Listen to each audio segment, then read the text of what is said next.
नमस्कार, मैं अतुल उपाध्याय का चुनाव चल रहा है 2024। हर प्रत्याशी अपना लड़ रहा है। इधर सपा भी अपना वर्चस्व ला रही है, बीजेपी अपनी प्रत्याशी उतार रही है।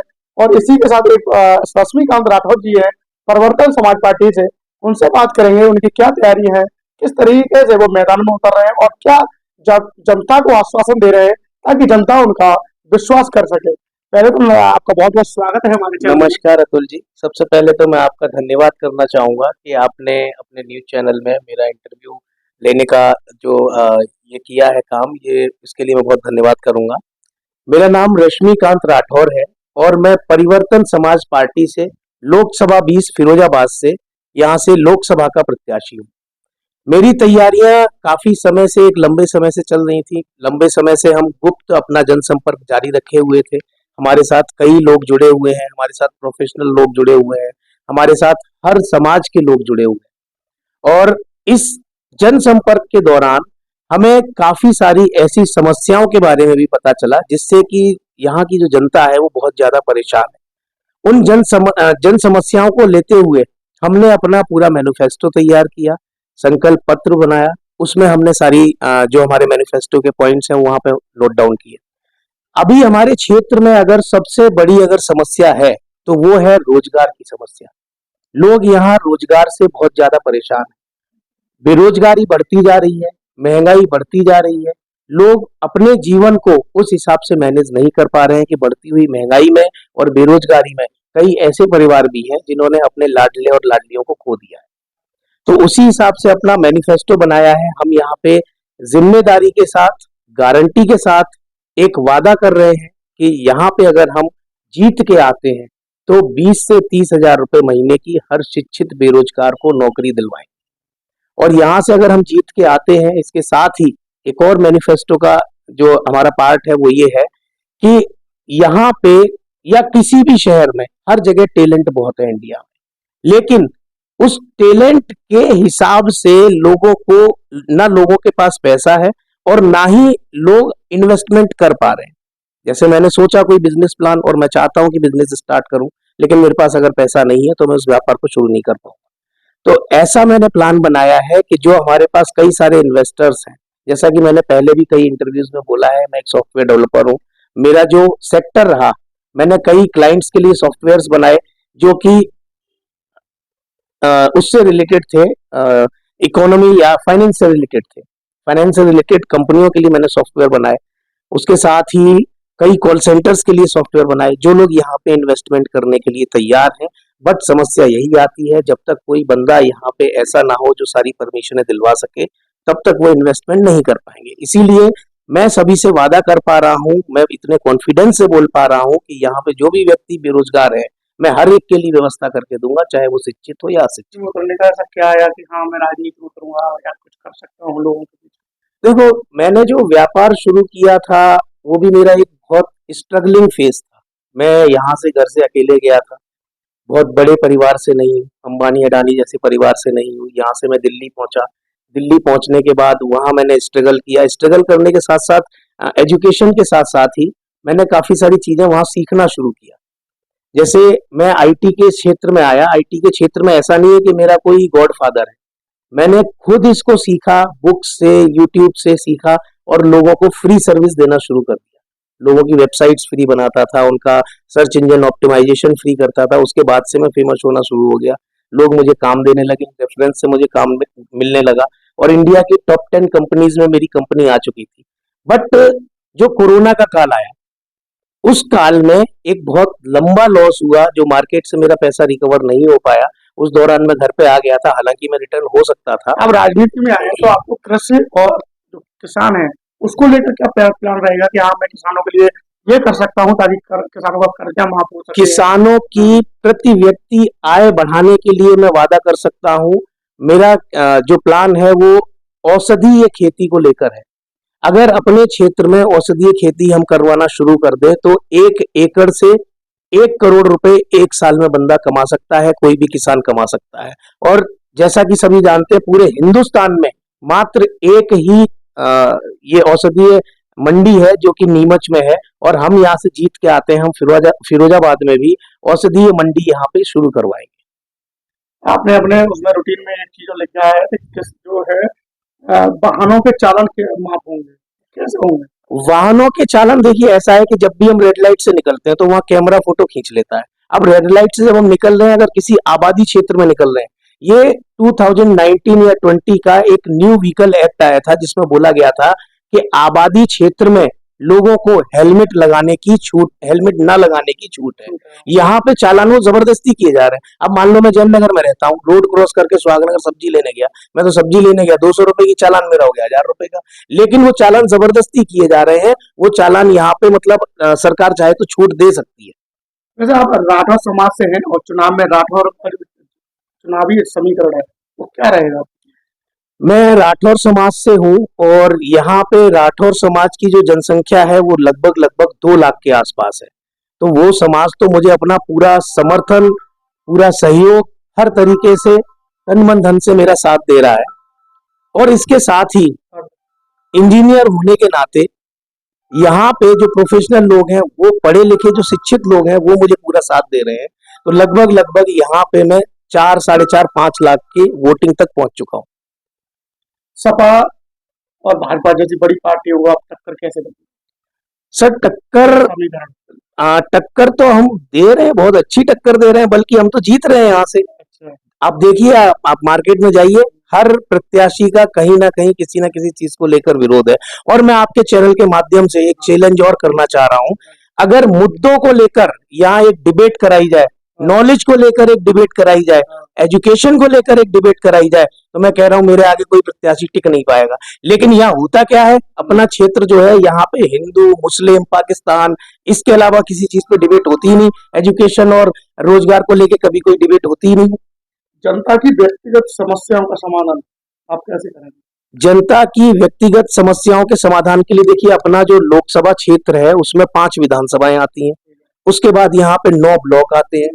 ब्लॉक वाइज हम जनता दरबार लगाएंगे। ऐसा जरूरी नहीं है कि सबके पास मैं जाके उनकी समस्या को सुलझा हफ्ते सकूं। में एक बार? नहीं, प्रतिदिन लगेगा। और वो भी वकीलों के द्वारा लगाया जाएगा, जिससे कि कोई व्यक्ति समस्या लेकर पहुंचे, वहां पे वकील उपलब्ध होगा, वकील उसका तुरंत निदान करेगा। वो मेरा एक तरीके से प्रतिनिधि रहेगा, वो तुरंत उसका समस्या का समाधान वहीं पे कर देगा। आने वाले वकील होंगे वो अपने हिसाब से हाँ करेंगे। हाँ, और जो उनकी तनख्वाह रहेगी वो मेरी तनख्वाह में से मैं अपनी पूरी तनख्वाह पे करने को तैयार हूँ। मुझे ऐसा पैसे से कोई प्यार नहीं है। बहुत लाइफ में पैसा कमाया है, बहुत सब कुछ है अपने पास, तो ऐसा कुछ नहीं है। जो भी तनख्वाह यहाँ पे संसद की मिलती है, सांसद को मिलती है, उसी तनख्वाह से ये जनता दरबार मैनेज किया जाएगा। आपने अपनी एक स्पीच में बोला था, फिरोजाबाद से मजदूर कल्याण पलायन करते जा रहे हैं। फिरोजाबाद के मजदूरों के जीवन स्तर को सुधारने के लिए आपकी क्या योजना है? सबसे पहली बात, मजदूरों के जीवन के स्तर को सुधारने के लिए उनके बच्चों के लिए शिक्षा बहुत जरूरी है। माना कि हमने किसी स्कूल में एडमिशन लिया, प्राइमरी की शिक्षा हमने फ्री ले ली, उसके बाद हमने आगे की शिक्षा फ्री ले ली, ग्रेजुएशन में थोड़े बहुत पैसे खर्च करके हमने डिग्री भी ले ली। लेकिन यहाँ पे ऐसा कोई सुविधा नहीं है जिससे कि रोजगार परक कोई कोर्स हो, बच्चे मजदूरों के रोजगार पा सके। शिक्षा भी वो बहुत ज्यादा हायर नहीं पा सकते। तो उनके प्लान को सुधारने के लिए हमने यहाँ पे कोचिंग सेंटर का व्यवस्था करने का प्लान किया है। जो सरकारी नौकरी जैसे कि क्लर्क, दरोगा, यूपीपीसीएस, एनडीए, सीडीएस, इन सब की कोचिंग यहाँ पे हम फ्री दिलवाएंगे, जिससे कि उनके बच्चे नौकरी करने जा सके। और मजदूरों के साथ एक और समस्या है, यहाँ पे ईएसआईसी की यहाँ पे फिरोजाबाद में कोई व्यवस्था नहीं है। जबकि अगर किसी डिस्ट्रिक्ट में या किसी शहर में 25,000 मजदूर हो तो वहां पे ईएसआईसी की व्यवस्था होनी चाहिए। फिरोजाबाद में वो व्यवस्था नहीं है। होता यह है कि मजदूर ने 10 साल मेहनत करके कमाया, कोई उसके परिवार में किसी को बीमारी लगी और उसकी सारी की सारी गाड़ी कमाई उसमें चली जाती है। एक है, फिरोजाबाद में अगर सांसद आप बन जाते हैं, बनकर आते हैं, तो विकास का सिस्टम क्या रहेगा, प्रोसेस क्या रहेगा? प्रोसेस ये रहेगा, देखिए मैं पहले से एक सॉफ्टवेयर कंपनी चला रहा हूं, कैसे मैनेजमेंट करना है। क्योंकि जब भी हम टीम बनाते हैं तो हर टीम को एक जिम्मेदारी दी जाती है। तो जितने भी मैंने मैनिफेस्टो के पार्ट बनाए हैं, लगभग लगभग हर व्यक्ति के लिए एक अलग अलग जिम्मेदारी होगी, जिससे कि वो अपने क्षेत्र में एक ही क्षेत्र में काम करेंगे। टीम बन जाएगी तो डे 1 से काम शुरू हो जाएगा। मैं कभी ऐसा नहीं चाहता कि ये क्रेडिट भी मुझे दे दो, वो क्रेडिट भी मुझे दे दो, मैंने ये कर दिया, वो कर दिया। मेरा ऐसा कोई अंदर से विचार नहीं है। हर बंदे की टीम हो, क्रेडिट वो ले, वो टीम मैं बना के दूंगा कि किस काम के लिए किस बंदे को अपॉइंट करना है। तो डे वन से हमारा जो विकास का प्रोसेस है वो शुरू हो जाएगा। एक आपने अपने समीकरण में एक और चीज लिखी है, प्रत्येक गरीब के लिए पक्का निर्माण मकान। जी, पक्का मकान तो अभी भी मिल रहा है।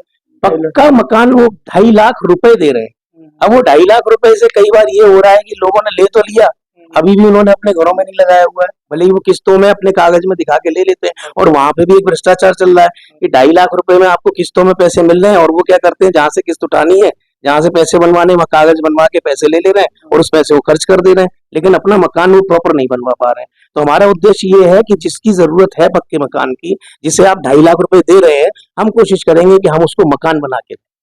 आपने अपनी योजना में एक चीज और लिखी है, सरकारी निःशुल्क कोचिंग संस्थान, यानी कि सरकारी निःशुल्क खोले। ये सरकारी नौकरियों के लिए निःशुल्क कोचिंग संस्थान है, जो हमारे क्षेत्र के बच्चे हैं जिन्हें पढ़ने के लिए या नौकरी परक कोर्स करने के लिए बाहर जाना पड़ता है। जैसे PCS, हाँ, इसके लिए जैसे मोस्टली लोग आईएएस पीसीएस के लिए दिल्ली जाते हैं या फिर इलाहाबाद जाते हैं, और यहाँ पे अगर वो कोचिंग शुरू हो जाएगी तो वो बच्चे पढ़ने के लिए बाहर नहीं जाएंगे, यहीं पे उनको कोचिंग मिल जाएगी। आप खुद सोचिए, आपके अगर बच्चे हैं, छोटे छोटे हैं, ग्रेजुएशन के बाद पिता के लिए हमेशा बच्चे छोटे ही रहते हैं, वो बच्चा बेचारा बाहर पढ़ रहा है, क्या खा रहा है, कैसे खा रहा है, कैसे रह रहा है, वो भी तो एक समस्या ही है ना। पिता के अंदर हमेशा दर्द रहता है, मेरा बच्चा स्वस्थ है कि नहीं है, सुरक्षित है कि नहीं है। तो वो सारी सुविधाएं यहीं पे उपलब्ध कराई जाएंगी और वो भी पूरी तरह निःशुल्क होंगी।